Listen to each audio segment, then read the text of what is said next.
నమస్తే. Welcome to mirror TV. నేను పవన్. మనం గత కొన్ని రోజులుగా చూస్తున్నాం. కొడంగల్‌లో అసలేం జరుగుతుంది? నిజంగానే ఈ కొడంగల్ ప్రాంతం అనేది దాదాపు గిరిజనులు ఎక్కువుండే ప్రాంతం.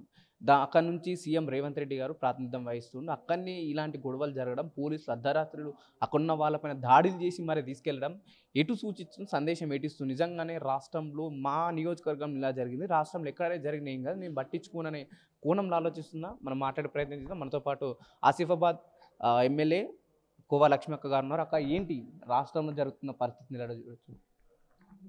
ఈ ప్రభుత్వం వచ్చినప్పటి నుంచి మహిళలకి రక్షణ లేదు. ఎందుకంటే మొన్న చూశారు కదా!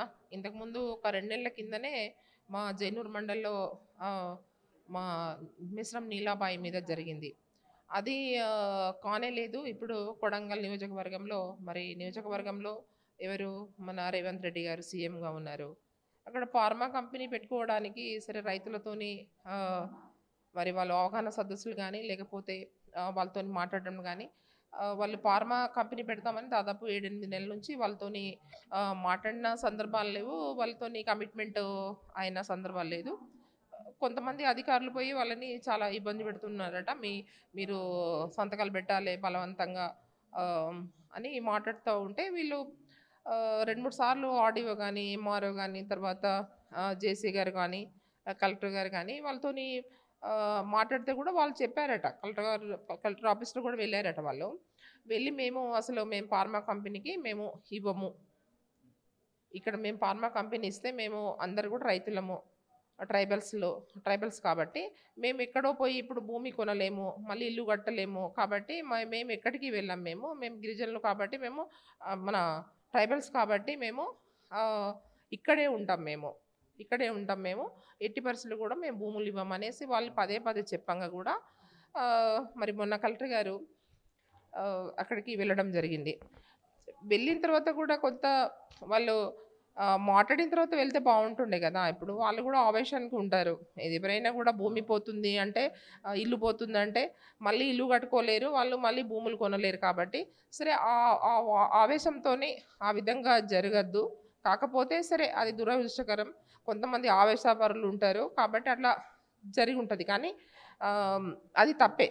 అట్లా జరగడం అనేది తప్పే వాస్తవంగా. కానీ అట్లా ఎందుకు జరగవలసిందొచ్చింది? అదొక కొడంగల్ నియోజకవర్గం సీఎం గారు, ఇప్పుడు ప్రెజెంట్ సీఎం గారు, ఇప్పుడు ఆయన నియోజకవర్గంలో ఈ విధంగా జరగడం అనేది కరెక్టా? మేము అడుగుతున్నాం.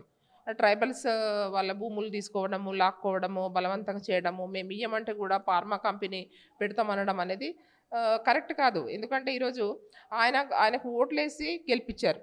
వాస్తవంగా అంటే ఆ తాండాలో కూడా ఎక్కువ శాతము మన ట్రైబల్స్ ఉన్నారు. ఈయనకు ఓట్లు కూడా ఏసి గెలిపించారు. ఓట్లు గెలిపించిన తర్వాత మరి వాళ్ళని బలవంతంగా భూములు లాక్కొని వాళ్ళని భూములు లాక్కొని సంతకాలు పెట్టడం అనేది ఇబ్బంది చేయడము ఒక రకంగా అయితే, మరి వాళ్ళని మొన్న దాడి జరగడంలో సరే వాళ్ళందరూ కూడా ఈయనకు ఓట్లు వేపించి గెలిపించారు కాబట్టి ఈయన కొంచెం సీఎం గారు కూడా ఇన్వాల్వ్ అయ్యి మరి అర్ధరాత్రి వాళ్ళు మధ్యాహ్నం పంపించేదా పోలీసులని మధ్యాహ్నం పంపించకుండా వాళ్ళని అర్ధరాత్రి నైటు పంపించేసి పోలీసులను పంపించేసి అక్కడ జరిగిన విషయం మేము కూడా పోయినాం కాబట్టి సబ్ జైలుకి వెళ్ళాము పరిగిలో. ఆ రోజు మేము వాళ్ళతోని మాట్లాడాము. అసలు జరిగింది ఏంటి విషయం అంటే వాళ్ళు చెప్పారు, మేడం వాస్తవంగా మేము ఇక్కడ దాదాపు 55 మందిని తీసుకురావడం జరిగింది. దాంట్లో మేము అసలు ఇప్పుడు 16 మంది మేము జైల్లో ఉన్నాం మేడం. 16 మంది అయితే మేము అసలు ఆ గొడవకే మేము పోలేదు మేడం. మేము గొడవకు పోలేదు. మమ్మల్ని ఉంచి మమ్మల్ని విపరీతంగా కొట్టి వాళ్ళందరూ చూపెట్టారు పాపం. వాళ్ళ చేతులు, కాళ్ళు పాపం మస్తు బొగ్గు ఇట్లా వచ్చినాయి. మమ్మల్ని కొట్టి మమ్మల్నేమో 16 మందిని ఉంచారు మేడం. దాంట్లో ఉన్న వాళ్ళు బీఆర్ఎస్ సంబంధించిన వాళ్ళు. వాళ్ళు కాంగ్రెస్ వాళ్ళు కూడా ఉన్నారట అక్కడ. బీజేపీ వాళ్ళు కూడా ఉన్నారట.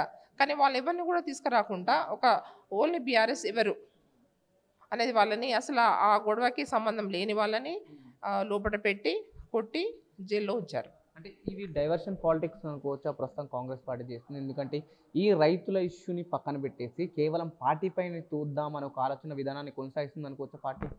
కరెక్టే కదా! ఇప్పుడు వాళ్ళు ఏమంటే ఇప్పుడు చేస్తుంది ఆయన ఎక్కడ చూడండి, ఇప్పుడు ఈ కాంగ్రెస్ గవర్నమెంట్ వచ్చినప్పటి నుంచి మరి ఎక్కడ ఇచ్చినవంటి 6 గ్యారంటీల గురించి మాట్లాడుతున్నాడా? లేదు. ఇప్పుడు హైదరాబాద్లో చూశారు, హైడ్రా అనేసి చాలామంది మహిళలు పాపము వాళ్ళు ఏడుస్తూ పిల్లల్ని పట్టుకొని పాపం వాళ్ళు రోడ్డు మీద పడ్డారు. అంతమంది మహిళలు మరి వాళ్ళంతా ఏడుస్తూ ఉంటే ఏ రోజన్నా పోయి వాళ్ళని సందర్శించావా, వాళ్ళతో మాట్లాడావా? లేదు. అది అవసరం లేదు మన సీఎం రేవంత్ రెడ్డి గారికి. ఏది మొన్న నల్గొండకి వెళ్ళారు. నల్గొండకి వెళ్ళేసి అక్కడ మూసీ నది ఎక్కడైతే ఎక్కడ వరకు పరిత ప్రాంతాల వరకు వస్తుందో ఏంటి ఆ నీళ్లు మంచిగా శుద్ధి చేసి నేను సాగునీరికి తాగునీరికి ఇస్తానంటున్నారు. ఫస్ట్ నువ్వు తాగు ఆ నీళ్ళు తాగిన తర్వాత ప్రజలకు మంచిది. ఇప్పుడు మేము ఏమంటున్నామంటే ఇప్పుడు నువ్వు ఎక్కడ మాట్లాడాలి, నువ్వు అక్కడ ఇది నల్గొండ పోయి మాట్లాడడం కాదు. ఈ మూసీ నదిలో మొన్న ఎవరైతే బాధితులు ఉన్నారో మహిళలు వాళ్ళ దగ్గర పోయి మాట్లాడు. వాళ్ళ దగ్గర మాట్లాడకుండా నువ్వు ఎక్కడ పోయి మాట్లాడుతున్నావు, నల్గొండకు పోయి మాట్లాడుతున్నావు. అంటే మహిళలందరూ కూడా పాపం మహిళలందరూ కూడా మొన్న చూశారు మీరు, మీడియా వాళ్ళు అందరూ కూడా పోయి వాళ్ళ పాపం వాళ్ళ పరిస్థితులన్నీ కూడా మీరు మీడియా ద్వారా ప్రజలందరూ కూడా రాష్ట్రం అంతా తెలియజేసారు మీరంతా కూడా. నిజంగా ఇవాళ ఆయనకు చిత్తశుద్ధి ఉంటే సరే ఇవాళ మూసీ నది ఇవాళ సుందరీకరణ చేస్తామంటున్నాడు. లేకపోతే ఇప్పుడు ఎవరైతే ట్రైబల్స్ ఉన్నారో ట్రైబల్ భూములను గుంజుకొని మేము ఫార్మా కంపెనీ కడతామంటున్నారో, మరి ఫార్మా కంపెనీ కట్టాలంటే చాలా ఉన్నాయి. ఇంకా కూడా వాళ్ళు ఇయ్యమన్నప్పుడు ఇంకో చోట కట్టాలి కదా. మరి వాళ్ళ ఇష్టం, వాళ్ళు రైతులు, వాళ్ళ పట్టా భూములు వాళ్ళ ఇష్టపూర్తికంగా వాళ్ళు ఇస్తే కట్టుకోవాలి. కానీ వాళ్ళ బలవంతంగా వాళ్ళని కొట్టి వాళ్ళని ఇబ్బంది పెట్టేసి వాళ్ళ జైల్లో పెట్టేసి ఆయన నియోజకవర్గ ప్రజల్ని కూడా ఓట్లేసిన ప్రజల్ని కూడా ఇవాళ ముఖ్యమంత్రి రేవంత్ రెడ్డి ఈరోజు వాళ్ళని ఎంత ఇబ్బంది పెడుతున్నారు. ఇవాళ వాళ్ళ భర్తలను అందరినీ కూడా జైల్లో తీసుకొచ్చి పెట్టారు. ఒక అమ్మాయి పాపం గర్భవతి ఉంది. ఆమె నెక్స్ట్ 9 months ఇప్పుడు 8వ నడుస్తుంది. వచ్చే నెల ఆమె డెలివరీ టైం. ఇంకోటి అక్కడ వాస్తవం చెప్పాలంటే ఇప్పుడు ఏది కులగణన జరుగుతుంది, సర్వే జరుగుతుంది. అక్కడ ఒక పంచ సెక్రటరీ ఉన్నారు. ఆ పంచ సెక్రటరీ పాపం ఆయన పొద్దంతా సర్వే చేసి వచ్చిండట. రాత్రి సాయంత్రం వచ్చిండు, భోజనం చేసి పండుకున్నాడు. ఆ సెక్రటరీని కూడా తీసుకొచ్చారు, ఆ తాండకు సంబంధించిన వ్యక్తిని కూడా. ఒక పిల్లగాడు అయితే పాపం ఆయన హైదరాబాద్లో చదువుకుంటున్నాడట. మా ఊర్లో గొడవ అవుతుందండి, ఆ పిల్లగాడు కూడా పోతే ఆయనను కూడా తీసుకొచ్చారట. అంటే ప్రధానంగా గతంలో సీఎం రేవంత్ రెడ్డి గారు ఒక వ్యాఖ్య చేశారు, కొడంగల్ అభివృద్ధికి నా సొంత అభివృద్ధి నియోజకవర్గానికి ఎవరైనా అడ్డుకుంటే చరిత్ర వాళ్ళని క్షమించదు అని బీఆర్ఎస్ పార్టీని డైరెక్ట్గా విమర్శించి, నిజంగానే బీఆర్ఎస్ పార్టీ డెవలప్మెంట్ని అడ్డుకుంటుంది అనుకోవచ్చా ఇట్లాంటి విషయాలలో? ఇప్పుడు మేమేమంటున్నామంటే ఆయన అభివృద్ధి చేయాల్సింది ఏమీ లేదు.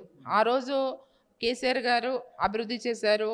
ఇవాళ జిల్లాలు కావచ్చు, ఈరోజు అన్ని ప్రాంతాలలో కూడా అన్ని వర్గాల ప్రజలందరూ కూడా ఆయన అందరినీ సమానంగా చూశారు, అభివృద్ధి చేశారు. ప్రజలందరూ కూడా సమానంగా చూశారు ఆ రోజు. కానీ ఈరోజు ఏం నడుస్తుంది?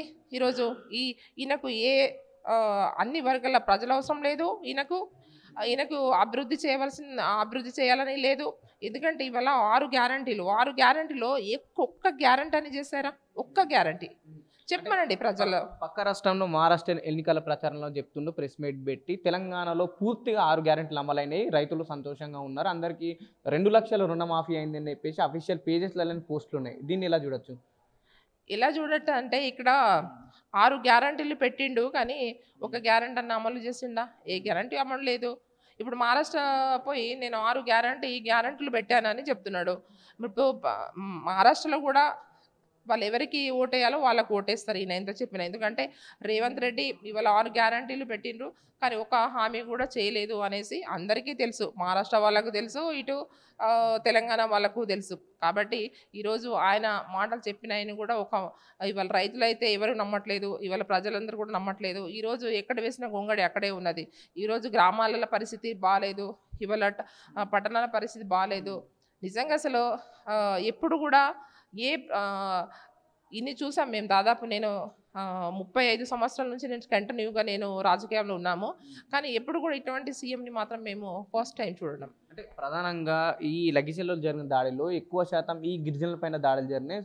సో వాళ్ళ ఫార్మాసిటీ కోసం భూములు గుంజుకుంటున్నారని ఆవేశంతో దాడి చేసి వాళ్ళపైన హత్యా ప్రయత్నానికి హత్య చేసే ప్రయత్నం చేసిందని చెప్పేసి ఇప్పుడున్న ఈ ప్రభుత్వం కేసులు పెట్టడం జరిగింది. నిజంగా ఇవి న్యాయం అనుకోవచ్చు? ఇవి న్యాయమా అన్యాయం ఈ కేసులు పెట్టడం?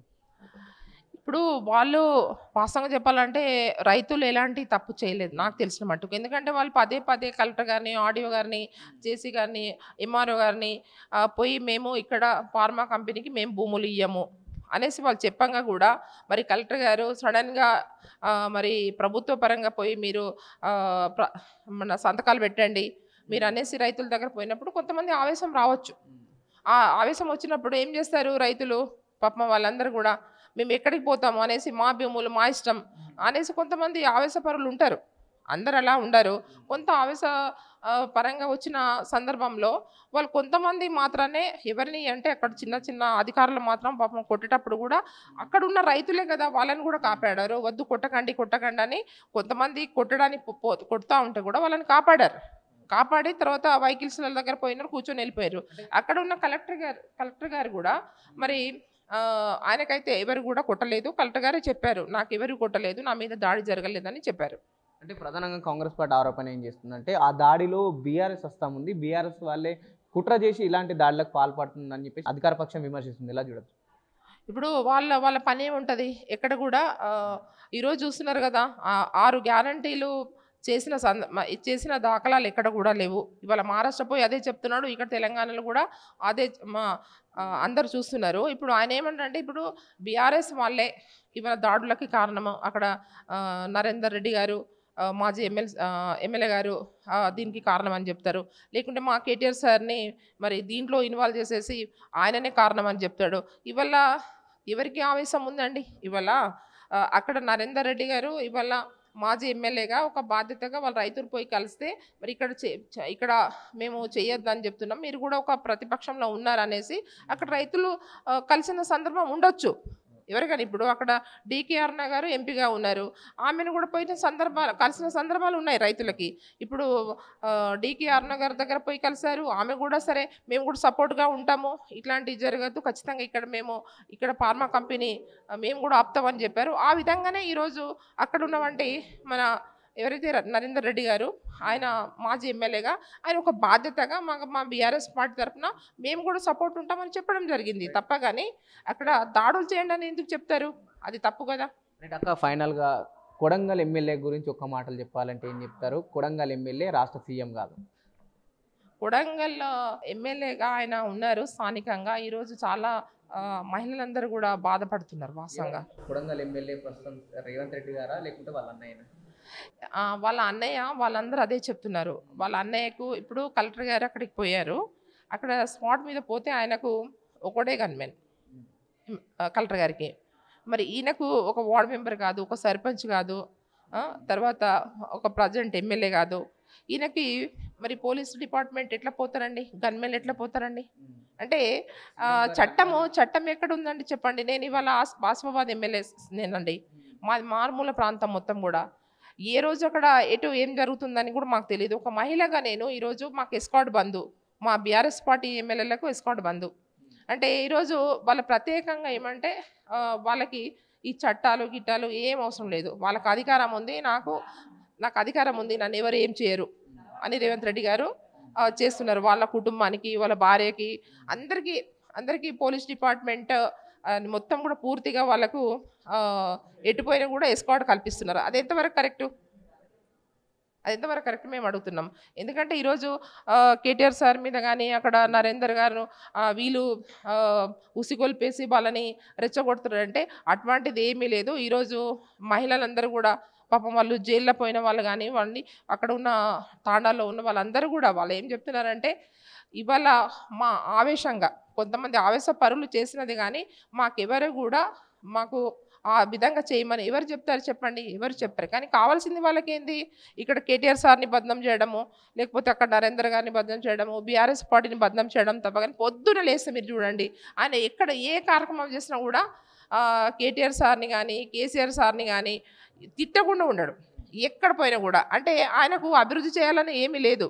అభివృద్ధి చేయాలి, ప్రజలకి ఏం జరుగుతుంది, ఇవాళ తెలంగాణ రాష్ట్రంలో ఏ అభివృద్ధి జరిగింది ఇవన్నీ చూడడు. ఏమంటే పొద్దున్న లేస్తే కేసీఆర్ సార్ని తిట్టడం, కేటీఆర్ సార్ని తిట్టడం, హరీష్ రావు సార్ని తిట్టడం, ఇదొకటి పని పెట్టుకున్నాడు తప్ప ఏమీ లేదు. అంటే ఎందుకు ప్రస్తుతం కేసీఆర్ అయితే ఇక్కడ కూడా తెలంగాణలో యాక్టివ్గా కనిపిస్తలేడు, తన పని తన చేసుకుంటూ ఉన్నాడు. పదే కేసీఆర్ గారిని గుర్తు చేసుకోవడానికి కారణం ఏంటంటే ఏం చెప్తారు? అంటే ఆయనకు పని లేదు. ఆయన సీఎంగా మేము ఇప్పటివరకు అయితే ఆయన సీఎం అని అనుకోవట్లేదు. ఆయన ఇప్పుడు కూడా పీసీసీ అధ్యక్షుడిలాగానే మాట్లాడుతున్నారు కానీ ఆయన మాట్లాడుతున్నాడు రేవంత్ రెడ్డి కానీ ఎప్పుడు కూడా ఆయన ఏంటి సీఎంగా ఏ రోజు కూడా ఆయన ఆ పదవిలో ఒక బాధ్యత పదవిలో ఉన్నా అనేది ఎప్పుడు కూడా ఆయన గుర్తించట్లేదు నాకు తెలిసిన మటుకు. రైట్, ఇది పరిస్థితి. అయితే మనం గత కొన్ని రోజులు చూస్తున్నాం లగచెర్లలో జరిగిన ఇష్యూకి అటు సీఎం రేవంత్ రెడ్డి గారు కావచ్చు, లేకపోతే అక్కడ ఉన్న స్థానిక ఎమ్మెల్యేలు కావచ్చు, ఎక్కడ కూడా స్పందించకుండా అయినా మనకు కనిపిస్తుంది. ఎందుకు ఏ నియోజకవర్గంలో జరిగిన ఇష్యూ అయినా సరే ఆ నియోజకవర్గానికి సంబంధించిన ఎమ్మెల్యేలు కావచ్చు, అక్కడ ఉన్న అధికారులు ప్రెస్ మీట్ పెట్టు లేదా వాళ్ళని పరామర్శించడం జరుగుతుంది. కానీ ఇప్పుడున్న ప్రభుత్వం ఎవరిని కూడా అలాంటి పనులు చేయట్లేదని చెప్పేసి అక్కడ ఉన్న వాళ్ళు చెప్పడం జరుగుతుంది. కెమెరామెన్ కళ్యాణ్తో పవన్, మిర్రర్ టీవీ, హైదరాబాద్.